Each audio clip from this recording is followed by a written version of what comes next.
presented by Seat77.com. As always, Dave Dabbah is coming to you live from the Super Plus Seat 77 broadcast studio in the heart of Silicon Valley.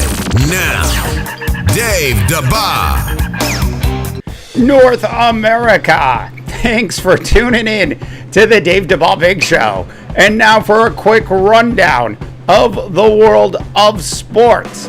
But today, we begin with Tim Tebow, or as the New York Mets call him, a public relations gold mine. Now, if you didn't hear what happened yesterday, Tim Tebow in the instructional league, which is like a pre-minor league baseball league. You got to do well in the instructional league to then end up in the minors. Now, most of the players that are in the instructional league are young players that have, just finished high school or played a couple years of minor league baseball. And you also have some professional baseball players who are doing rehabs that end up in the instructional league. Look, probably more information about the instructional league than you ever wanted to hear.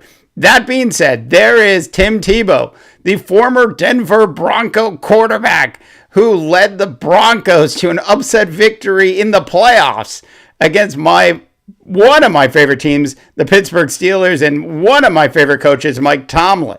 Anyway, so Tebow gets up to bat. It's his first pitch. It's a 91 per mile fastball, and Tebow goes yard. Tim Tebow, in his first at bat, goes yard. By the way, Tebow went 1 for 6 during the game. So very interesting. It'll be interesting to see how the Mets react to this. Look, I guarantee, absolutely guarantee, like George Zimmer from the Men's Warehouse commercial, those old Men's Warehouse commercials where he said, and I guarantee. I guarantee that Tim Tebow will make it into the New York Mets minor league system. And why shouldn't they throw him into single or double or maybe even triple A?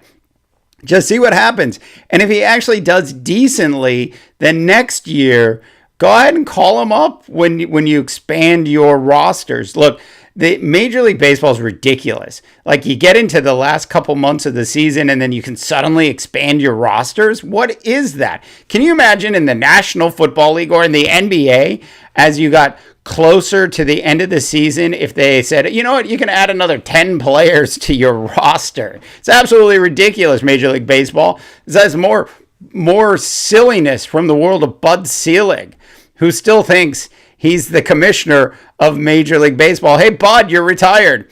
Anyways, tell us what you think about Tim Tebow going yard. Info at Seat77.com. Coming up on the Dave Dabbah Big Show, we're going to dive deep into the National Football League Power Rankings. And we're going to cover some National Football League television ratings. All of that and more coming up on today's Dave Dabbah Super Ego Really Big Show. And now, North America, it's time to get down and dirty for some hard-hitting, concussion-causing coverage of the National Football League. The sport that Dave is so passionate about that he hasn't missed a single play of a Minnesota Viking game for the past 16 years. Presented by Seat77.com. And now, back to the Dave Dabbah Big Show. North America, it is time to talk about your National Football League. And I thought we would get into this on a weekly basis where we take a look at your National Football League power rankings. Now look, ESPN, NFL, Sports Illustrated, websites you've never heard of before all have power rankings. And so for today's power rankings, I thought we would actually take a look at ESPN's, or as we like to call it, the Mothership's power rankings. Now, we're not going to cover all of them, but I will tell you this. There are still several undefeated teams in the National Football League, including my Minnesota Vikings. To the power rankings we go. The Denver Broncos, according to ESPN, Adam Sandler, ESPN, one of the most brilliant moves in a movie Adam Sandler actually naming one of his kids in the movie Blended Espen. Anyway, so the Denver Broncos, according to ESPN, are rated number 1 in the National Football League. Number 2, the Tom Brady list New England Patriots come in. And number 3, the Seattle Seahawks, who are 2-1 and had no offense at all at the start of the season. Number 4, my Minnesota Vikings at 3-0. And the most shocking and the dumbest pick in the power rankings that the mothership has is Arizona. The Arizona Cardinals, who are 1-2. All right, so let's start here.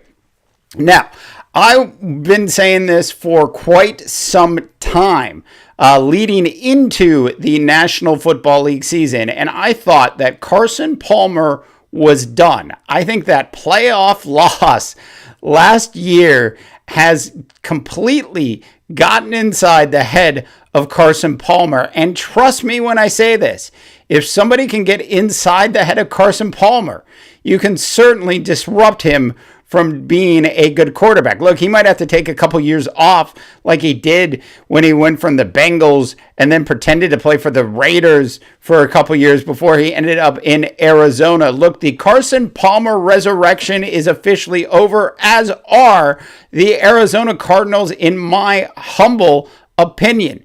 1-2. I'm also projecting an upset this weekend, which would be fantastic for me because I'm in one of those National Football League death pools, and like half of the players in the death pool are taking the Cardinals to beat the Rams on this Sunday. So look, Carson Palmer is done. The Arizona Cardinals for the year are done. The best thing that could happen to them is for them to bring in one of their backup quarterbacks at some point who's able to pull a Trevor Siemian and somehow resurrect the Arizona Cardinals. Moving on to number 6, the Green Bay Packers at 2-1. My Philadelphia Eagles.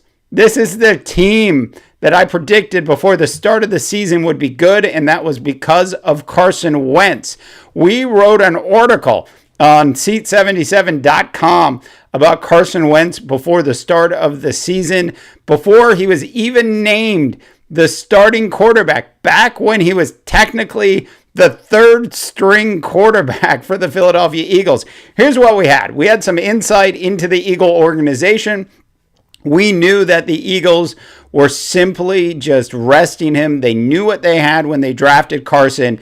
The Cleveland Browns, as we said a little earlier in the week, were schmucks, absolute schmucks, for not taking Carson Wentz, as were the Rams for going with a quarterback that wasn't ready yet. Look, you're gonna have to weed Jared Goff before he's ready. He needs some water. He needs some weeding. He is years away from being able to be a successful quarterback in the National Football League. That being said, the Rams should still be playing Jared Goff right now. It makes no sense for them to bench him, despite the fact that they're 2-1.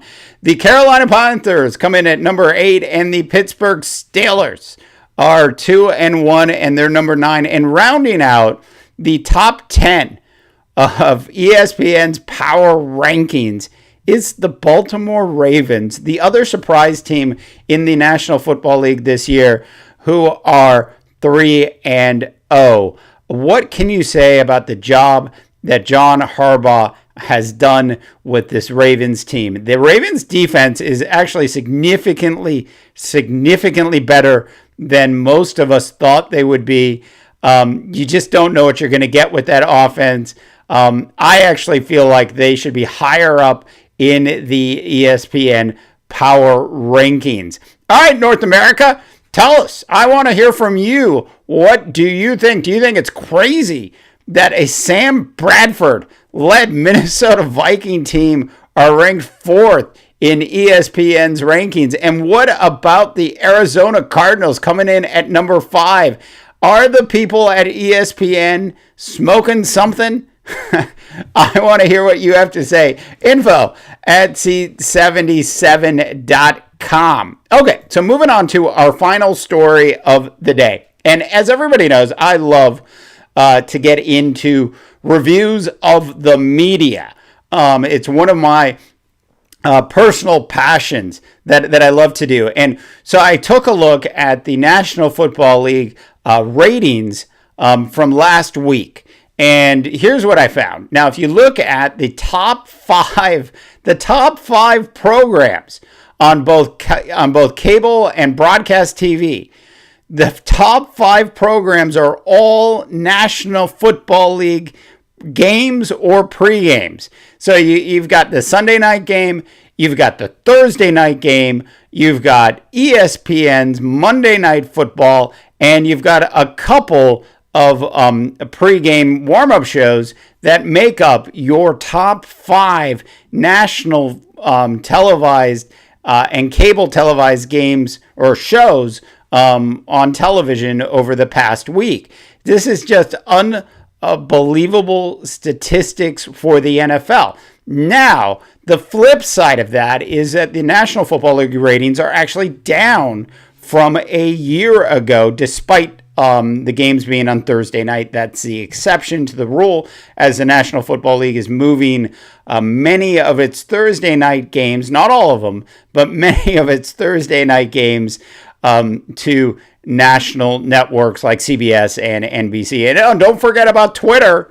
You can watch tonight's Thursday night game on Twitter if you don't have the NFL Network for some strange, bizarre reason. By the way, the top non-football broadcast show is Fox's Empire, which I gave up on like 2.5 years ago.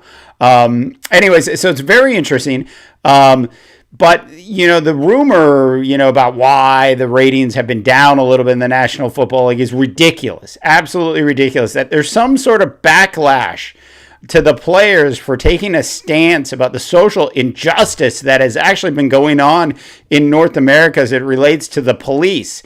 Absolutely ridiculous that you think people, that there's even an indication that people aren't turning into the NFL because some of the players aren't respecting the flag. Look, we talked about this before on the show, and I'll just reiterate the important statement here. We all appreciate everything that our military has done for us. We all appreciate what the flag represents.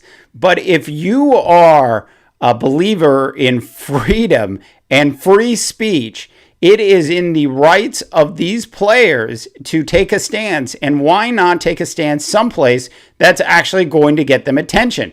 Look, if Colin Kaepernick had decided to kneel at a bar as opposed to the sidelines of a National Football League game, there'd be no coverage. There might be a picture of him on Instagram, but there'd be no coverage. It's absolutely ridiculous that people are getting upset about the way many of these athletes across all of the sports are now attempting to use their weight and influence to make a difference in our country.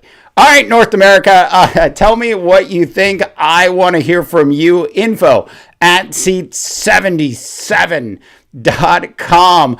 We are available, of course, on Facebook, Twitter, The Sound of Cloud, which, by the way, rumors are they're about to get bought out by Spotify. Wow. Elsewhere, you can find us on iTunes, as our big iTunes channel is blowing up. And the Dave Dabbah Big Show is now also on iHeartRadio. We are unbelievably super excited about that. For the Dave Dabbah Big Show, and this is a super big ego piece, I am Dave Dabbah, reminding you that not everyone can be a champion, Ron Rivera, but everyone, and I do mean everyone, can act like one. Cam. And by the way, Cam, what is up with your Russell Westbrook type outfits? Seriously, Russell Westbrook can pull those things off, but you look like after your post-game press conference the other day, you actually look like, and if you have a chance, check out this picture of Cam. Cam actually looked like he was seriously carpet you would see at a casino in Vegas. All right, and good luck, North America.